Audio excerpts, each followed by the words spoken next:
It's time to mind your business with me, Jamillah Lodge. Tune in to find out how to mind your business with BEDC, special guest entrepreneurs, industry experts, and more.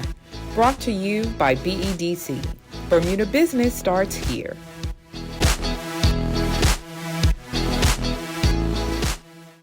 Well, welcome to Mind Your Business, Antonia.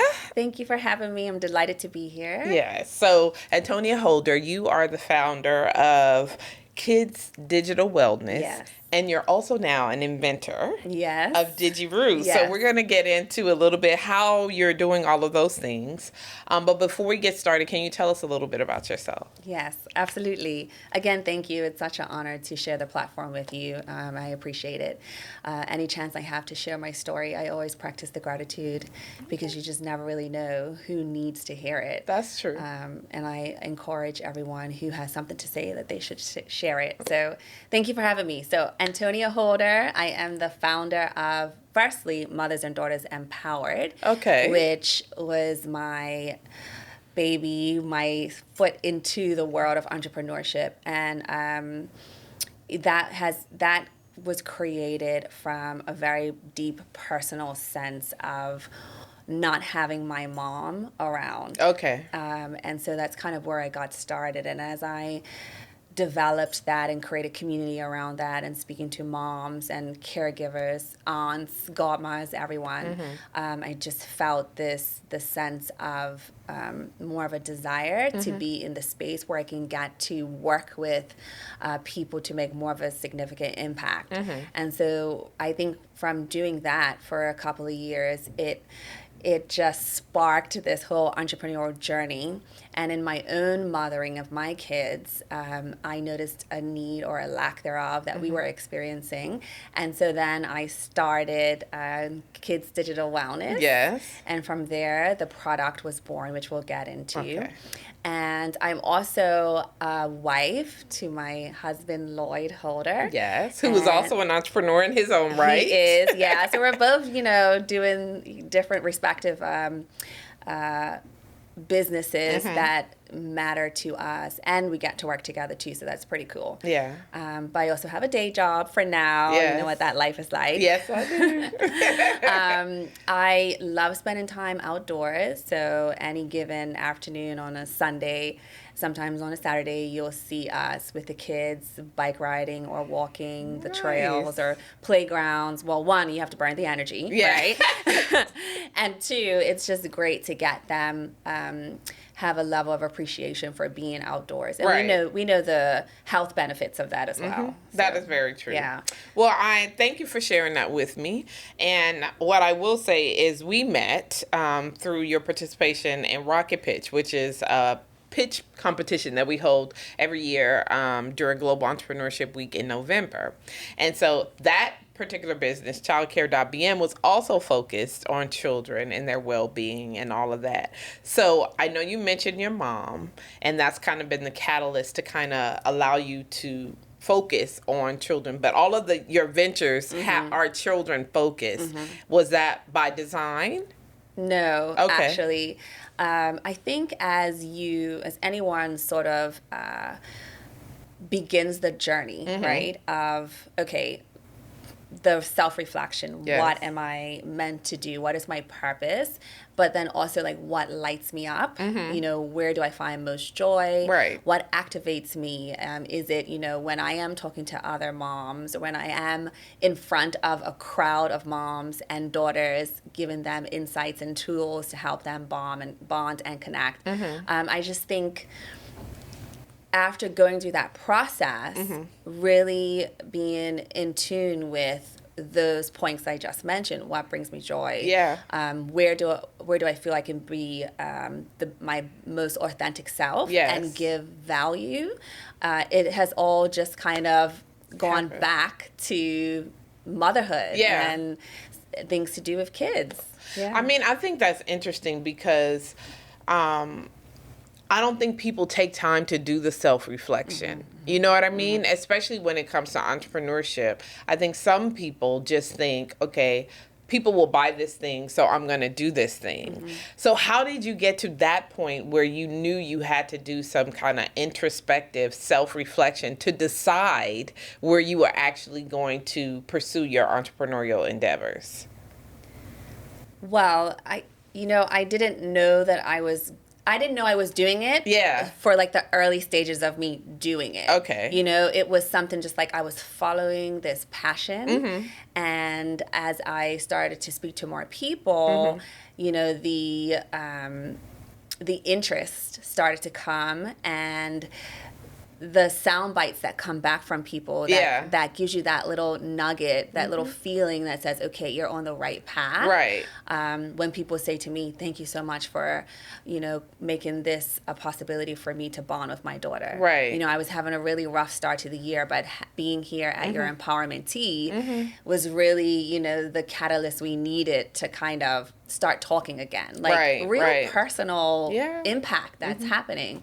And so each time that happened and I was fueled by it, I think I grew on the feedback from other people to determine how else I could support them, right? So then, of course, the pandemic hit. My first empowerment tea was in 2019. It was a pilot. It hadn't even been launched to the public yet. I wanted to make sure that it was, let's say, a viable product, even though it's an event. We like that. And that's where the initial feedback came from. No one is doing this. Right. I had such a great time. It's an afternoon for us to focus on each other and bond. Right. We need more of this. That's what I kept hearing. So at that point, I was like, okay, I have something to run with.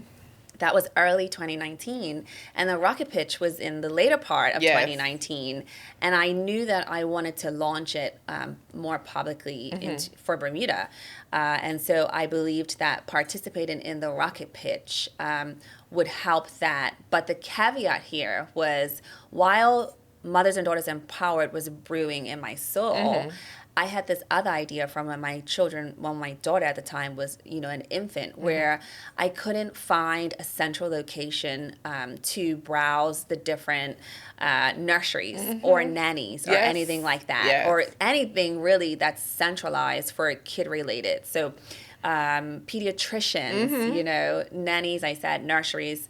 And so a girlfriend of mine at the time, her too, Deshay, I started talking to her a lot, and I was like, we need this, we need that. And she was like, yes, because our children are only 1 week apart. Oh, wow. Okay. And so, also, again, having that sounding board of another like-minded entrepreneur, and she is a fabulous entrepreneur. She sure is. I'm like 10 we steps gotta get her on Mind Your Business. Deshay, if you listen. Come on, girl. And so, again, having that someone to speak to about, these baby steps I'm taking that she has already been a part of in her own endeavors was, again, a catalyst to kind of go after it. And so that's when childcare.bm was sort of born. And we went through the process with Rocket Pitch, which was my very first stab at recreating a business, really, because the process that you put us through to identify, all the different areas of business that you need to pitch on was just instrumental in understanding, okay, is this something that could work? What are all the different stages of the business? How much money do we need? Who else do we need to talk to? Is it going to be brick and mortar? Is it going to be online only? And we knew we wanted it to be a website. And then, of course, the pitch for that, where we had to practice. And, that was really the start of me understanding what I would need to do to become an entrepreneur. Right. And so even though that was for childcare.bm, you can use those same lessons. The exact same lessons and the processes and understanding what it would take was then applied to Mothers and Daughters Empowered. Right. And we didn't decide to go forward with childcare.bm for various reasons. And there is a website out there now that government provides. Actually. It might be run by a subsidiary or a Quango of the government. It might be a branch but when we were looking into really getting it going, we discovered that, and so we had to decide, okay, what to do. Is this going to be the best use of our time and energy? Should we tweak the model? Is it no longer going to be a subscription-based model? Yeah. Should we collaborate, at a greater level with the company who already has the infrastructure up? So after going through all of that, the pandemic happened. Yes. And honestly, it kind of just sat there. And then from that moment, right, well, it was over a year, when I knew that I wanted to pursue kids' digital wellness, Dishay, my business partner, and I had a conversation, and we talked about our various endeavors. We said, okay, we will, because it was important for me. I actually reached out to you to say, listen, we're not moving forward, because it's important to operate with a level of integrity, and I want my businesses to work like that from the beginning. So while I don't really consider Mothers and Daughters Empowered a business yet, because they say if your business is not making money, it's just a hobby. Yes. Well, it's a passion project. And it's a process, right? And what I want to communicate to you and to others who might be listening is the Rocket Pitch competition is meant to be a catalyst, right? And so the very same thing that you said, it gave you the foundation that you needed to pursue the other things that make sense, because it is an idea competition. You come up, you pitch it, and you hear from other judges who've never heard it from, you get them to validate that, this is actually a thing. It could potentially work. And that's just the first step. Then you have to go through the process of, does it work? And sometimes the answer is no, and that's okay. But if you have those foundations for which you can now build on, which you have obviously for these other initiatives, then it's working. That's what exactly it's supposed to do. And let me say this, I'm going to jump for a second to Ignite, because I was a part of Ignite. Yes. I won Rocket Pitch in 2019. Yes. Right? And then in Ignite, early last year, I won the pitch competition for Ignite. Yeah. And I remember reflecting during that time period where we had to practice, I firmly believe that I would not have won had I not gone through the Rocket Pitch process. Yes. It primed me. It helped to give me a sense of expectation, and then also how to position myself in a better way looking back from Rocket Pitch. So how could I be better? So that was, you just never know, right? Your experiences, you never know what it's meant to build upon. That's right. Kids Digital Wellness wasn't even planted in my spirit when I was doing Rocket Pitch. Right. So, I'm grateful for all the moments that have brought me to where I am today. Okay. So tell me about Kids Digital Wellness. Okay. What is it? What are you trying to achieve? So excited about Kids Digital Wellness because, again, it stemmed from seeing my daughter and now my son, because I got the idea in August of 2020, right? So still pretty thick in the pandemic. And we had a heavy reliance on technology. Yes. We had these little Kindle Fires at the time for my daughter, and my son didn't have one yet because he was only 2. And I just noticed her slouching position. Right. Like the kids do this. I mean, as they adults, do. My daughter we do it too, right? It's sort of, it's like a natural posture that happens, which takes awareness to correct and an understanding of how to make it better. Right. And it started to bother me. It really just started to bother me. I'm like, I have to do something. I'm talking to my husband. I have to do something. What can I do? And I just think being more aware and cognizant of that opened up the space for me to figure out a way how to fix it. And it was, I started doing all this research. One chiropractor had said it's going to be an epidemic for our kids because 20-year-olds have the spinal health of 40-year-olds, right? What? Yeah, so we're literally... So 40-year-olds have the spinal health of... Right, well, but the thing is, with us, with our generation, we didn't get access to technology... That is very true. ...as early as the kids have it today. That is true. And that's what's happening. So in humanity, right, this is a new phenomenon for us. It's a new era. Technology is not going anywhere. No. In fact, it's becoming more integrated. Yes. And I would like to help us to integrate it safely into our kids' lives from a young age. Right. From the pandemic, people were talking about screen time, right? The amount of time you spend on a screen. But not a lot of people were talking about the impact, the physical impact that it has as a result of it. Yeah. So not just how much time you're on your tablet or your computer or your phone, but what you're watching as well and how you're watching it. And we noticed that suddenly when we all had to work from home, how our homes were not, the Set up best for that. ergonomically positioned yeah. spaces for us to, not have pain in our neck and our shoulders when we're on our kitchen tables and chairs or couch or wherever. So I just think having gone through that process, firstly, I cared, right? Yes. I wasn't just trying to make money. Very entrepreneurial. Thank you. I genuinely cared. Yeah. And when the idea came to me, of course, I Googled right away. It was 4:00 in the morning, and I was like Googling. I'm like, what were you doing it for? So I'm a faith-based entrepreneur, and so I call it my divine download because it really is. It was like, how can I help? And then I need to raise my daughter's device. Yes. That was the first thing that came to my mind. I need to raise her device because our head tends to go where our eyes go. Yeah. So if we're looking down, our head goes down. If the screen is up higher, which is why at work now they want our screens to be up higher. It's just more ergonomically enhanced for supporting positive posture. So the thought came to me, and I started Googling tablet cases that have an automatic lift. Yeah. Tablet cases that could raise, and nothing existed for cases. Right. And then I told my husband, he was like, it was just a thought at that point, right? Yes. And I told one of my close girlfriends, and she was like, yeah, does it exist? I'm like, not that I could find. And so that moment, I was like, man, this, maybe this could be something. So fast forward a couple months later, I got really serious and hired a lawyer. To determine if it was what is called novel, right? In the patent world.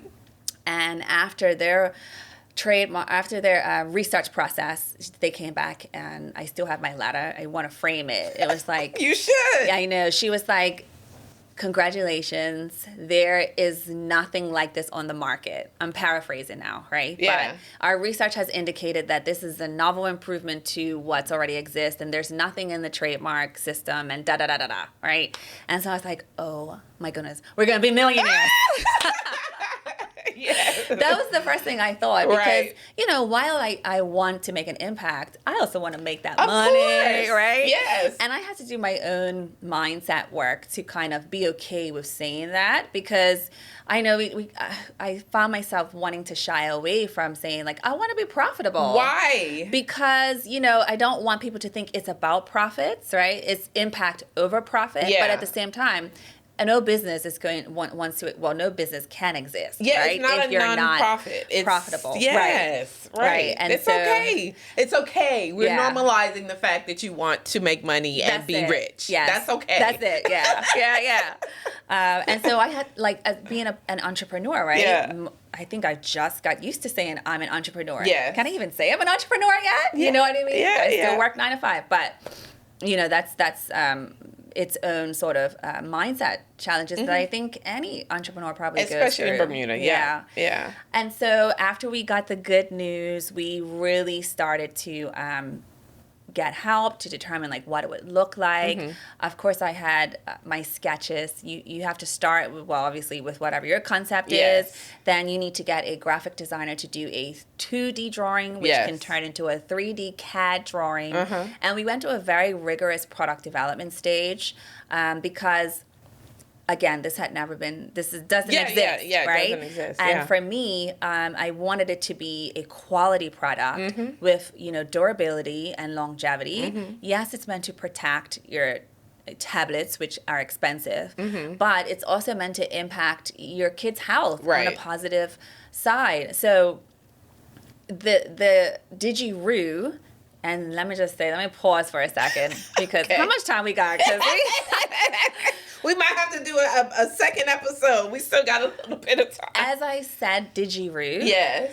I was reminded of how challenging it was to come to that name. Yes. So that was the third iteration of a brand name, right? And our trademark is pending right now. Right. And that's a whole nother process. So patents and trademarks take with the pandemic, it's taken 2 years. Yeah. Right? My patent has been in for 2 years now, since 2020. And my trademark has been in for almost 1 year. Wow. But, you get all excited about a catchy name. Yeah. And I shared it with other people. Yes, we like it. You start calling the product that to bring it to life. Yeah. And then you find out, somebody else you can't use it. You get a note from your, trademark attorney that says, we would not recommend you using this because it's unlikely it will get passed. Right. Right. So then you go through the process all over again. And the naming process is quite complex. Like we are trademarking in the U.S. And then we'll do worldwide. Yes. But there are certain nuances to naming your product that will give you the best chance of it getting registered. Yes. And it's least likely to be opposed by people who are already out there. Right.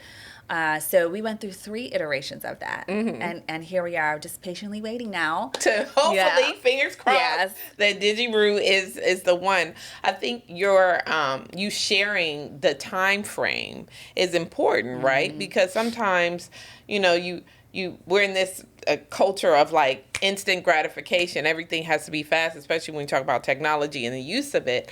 But it is a process, right? Because I would imagine, based on all that you're going through, that, like you said, you're trying to build a legacy. You want this to be the thing that, gets the millions to rolling in. So it does take time. How important was it for you to get the help that you needed to be able to do this early? Because you said straight away, once you realized that nothing was on Google search, you went and hired a lawyer to help you and to find. How important was that? I have this mentality that I want everything to be done right from the very beginning. Yes. And I think that has provided drive to do all the research, seek out what it means, to speaking of trademarks, what does it take to get trademark, and then after that, what does it mean for your business? Yes, you have IP. Yes. Right? Yes, you're protected. Yes. But also, what other leverage can you use or can you have by doing that? And I sort of took that process throughout everything. So with the product development stage, with creating a minimal viable product, you could sort of gauge acceptance from your target audience, right? By what they say and how they answer certain questions and things like that. But when you want something that is, the next level quality, which usually comes after that initial process, I've sort of like skipped a step, right? It has given me more authority and more clout and confidence. Yes. When I'm talking about my product and pitching it to people, potential investors, potential customers. Yes. It's not just, this product that I drafted up out of some Play-Doh. Right. We went through manufacturing. Before manufacturing, we went through printing, 3D printing. Before 3D printing, I was cutting up other people's tablet cases, to put things together. Functionality. My product is quite complex because not only does it have the angle adjustment. So if you could imagine a tablet case, it usually just has the flap down the bottom, and you put the iPad in it, and it just sits there like that. Yes, correct. And it doesn't have much angle adjustment, and none of them have a height adjustment. Right. And so I did not want to compromise height nor angle for, let's say, a universal product. Right. So right now, the DigiRoo is available for iPad 7th, 8th, and 9th generation. Okay. And in order to have made it universal for, let's say, other models or other tablets or other models of the iPad, my cutouts wouldn't have been snug, right? Right. The iPad would not have been fit in a durable position, right, for the case. That will be less likely to fall out when it's dropped, right? The angle adjustment wouldn't be as flexible as it is. It would have had to be limited to accommodate the height adjustment. Right. Because it's going to be all these gaps in the sides, like things you don't think about. The camera cutting, where that is. Some of the models, the camera's on the left and the camera's on the right. That's right. And so we I believe that, to provide the highest level quality product off the bat, it needed to be fit specifically for the models that have all the similar button fixtures and camera fixtures. Okay. So you mentioned iPad. Yeah. So for people that have other types of tablets, Yeah. is there a plan to provide something similar for those tablets as well? Yes. Okay. So our goal is to definitely expand to suit other models. Right. And we had to start somewhere. And so, our research, iPads, believe it or not, are still leading in the marketplace. It's amazing, right? Yeah. In terms, because they're the most expensive, Yeah. right? So, Yeah. but you're right. Like in my house, we have iPads. Yes. So for me, I have a 7-year-old. And so when I saw your product and saw your article in the paper, I was like, well, that is genius, because you're absolutely right. For almost 2 years, our children were on their iPads doing their learning in whatever position. Sometimes my daughter's on the floor. Sometimes she's laying upside down on the thing. And so as a parent, you recognize that, okay, this isn't going away and there has to be a better way. Yeah. And I jokingly said how entrepreneurial of you, but instead of you saying, oh, this is awful, you were like, well, I'm going to fix it. That's essentially what happened, the thought process that went through in my mind. Yeah. And I'm so grateful to God for the divine download, because my journey has been covered. Yes. It has been covered by Him. He has placed people in our lives for every point in our journey that we needed. That's awesome. And it hasn't been easy. I'm not saying that. But I recognize the blessing, because this is complex. Creating a product from scratch is not easy, like out of your brain. Yeah. It's different when you're kind of like building on something that was already created. Right. Like I didn't have any designs. I literally sketched what was in my mind. Right. And it was built upon from that. Right. It must be very rewarding, too, to see it come to life, right? Absolutely. And it's also what scares me the most, okay, if we're going to be real. Okay, let's be real. We have put our heart and soul in this. And when you are, when you personally put your own money in, when you have more skin in the game, you have a higher desire to see it succeed. And I would even say necessity to make it succeed. So what's next for you then? What's next for DigiRoo? What's next for kids' digital wellness? Where do you see it going? Okay, I have so many ideas, and that's the thing too, right? You can't do everything at once. No, you can't. You can do them, but you gotta plan it out, right? Yeah. So the feedback so far has been incredible. I could not have imagined the responses that we received. And only about a couple dozen people have them, because we're still in pre-order phase. Right. But people who have ordered, and we've been able to get the inventory and get it to them, because the inventory side of the business is a whole nother conversation. I can imagine. Yeah. I have another show about that. Supply chain and all of that, learning.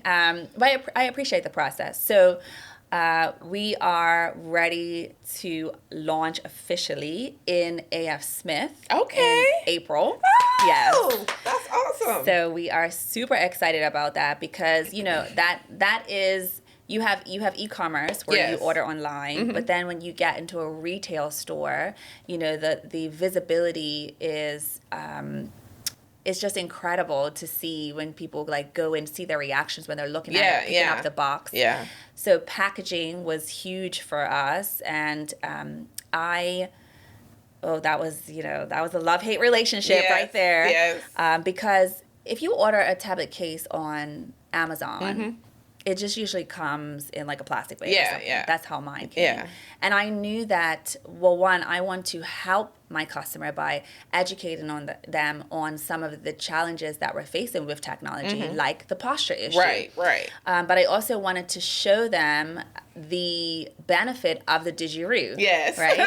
So my packaging, we didn't spare any expense on that. It's quality paper. It's recyclable, because that was important to me. Yeah. Soy ink as well, because we are thinking about the environment as well. Absolutely. So like I said, from the beginning, I want to kind of do these things, these processes, right as if I was already a multi-million-dollar corporation. Yeah. That's sort of been my mindset. And I think it makes a difference, when you are starting out that way, you're already putting it out into the universe, right? That this is where you're going to be. Yeah. So we have to wrap up, believe it or not. The time has gone so fast. Fast. I know. Can you say, what is the process? I'm interested, right? I have a 7-year-old who would need something like that. So if we want to pre-order, what does that look like? Sure. So you can go on kidsdigitalwellness.com. Okay. That's our website. Go to the DigiRoo product page. Okay. And there are 2 colors to choose from, blue and pink and purple. And you just plug in the one you want and you check out. Okay. It's a fully immersed e-commerce system. So you'll get a notification which outlines when shipping will happen. In this case, I would deliver it to you. I'm loving delivering them right now. Yes. And just seeing people's faces and then getting the feedback from them. And come April, you'll be able to walk into A.F. Smith and grab one. Yes, I love it. I love it. I just want to say congratulations to you. You said you pitched and rocket pitching just to see this iteration of where you started and now where you are is wonderful to see. And I think it actually, you are like a living testament of what this competition was created to do. You know what I mean? Yeah. So I wish you much success. Thank you. You and your husband. Yes, I did not do any part of this alone. He was there 100% the entire way. And that makes a difference. And it's very involved as well, especially, any key decisions we have to make. We've at this point, we've recognized our strengths and how we can mix and how we help each other with our entrepreneurial strengths. And so, just having him there to be a sounding board, if nothing else, right? Yes. Has just been instrumental and my number one, cheerleader. All right, shout out Are to men Lloyd. cheerleaders? No, they're not. They can't be. Why not? Well, Antonia, I want to thank you again for coming on Mind Your Business. All the best. Keep us posted. You have to come back and give us an update. Remember the little people, right? Because once you get there and you are a millionaire, and be like, remember that time? I'm receiving it. This is what I do now. When people speak over me like that, I'm like this, receiving it. No closed state. I'm telling you, you have to. You have to. But thank you again so much. And I want you to remember that if you don't mind your business, who will? I'm going to think about that for a sec. Thanks for tuning in to Mind Your Business with me, your host, Jamillah Lodge. Tune in next week, Thursday at 4 p.m. because if you don't mind your business, who will? Mind Your Business is brought to you by BEDC. Bermuda Business starts here.